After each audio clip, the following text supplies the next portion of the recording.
Alright, so let me go ahead and change the slide here.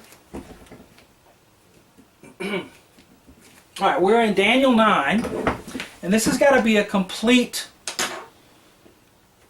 study, a complete presentation. I can't, leave any stone unturned. We have to look at everything, so I apologize for the length of it, but I believe it is necessary. And for those of you who don't know what the 7 years is about, I want to make sure you know where that comes from. For many of you, this will probably be a review.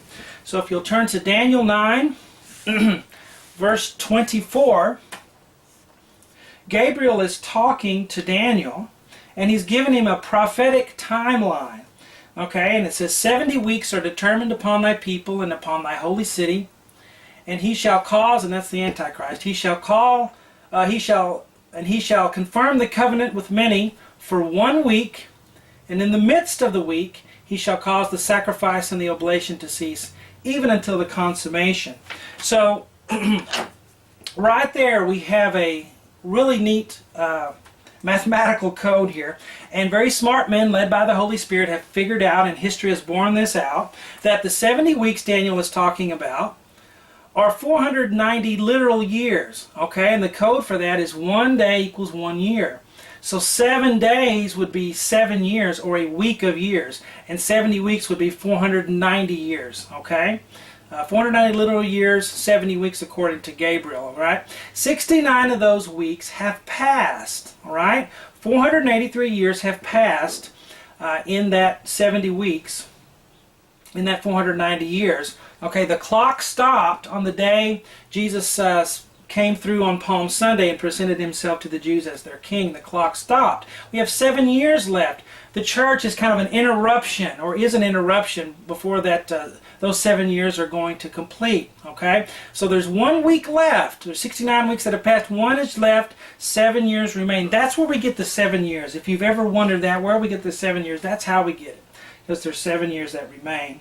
And we could not understand this unless we lived in post-history here of all of this, right? Has to bear itself out, and then, oh, okay, that's what it means, because we live in the time we do now, we can see. So we have to do a little Bible math there. Now, let's look at this 7 years.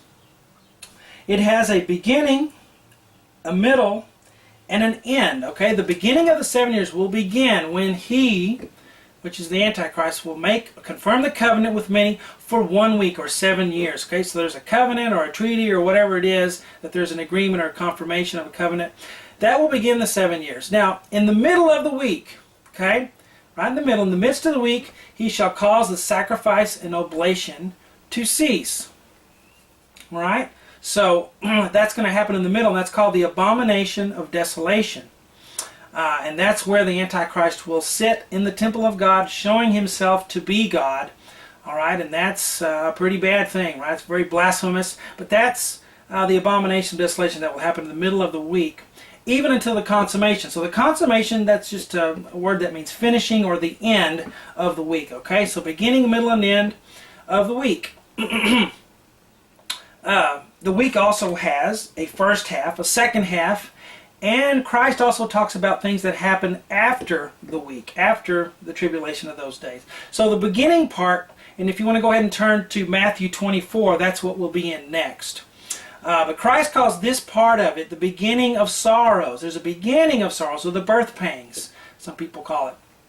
All right, the second half of the week, the last 3.5 years, he calls great tribulation. Okay, the whole week is not great tribulation, though this, sounds like tribulation to me when you read about the beginning of sorrows, but he calls this part especially great tribulation. Beginning of sorrows, first half, great tribulation, second half. Then he will talk about things that happen after the week, and we'll get to that as well, because that is important, things that happen after the tribulation of those days. Okay?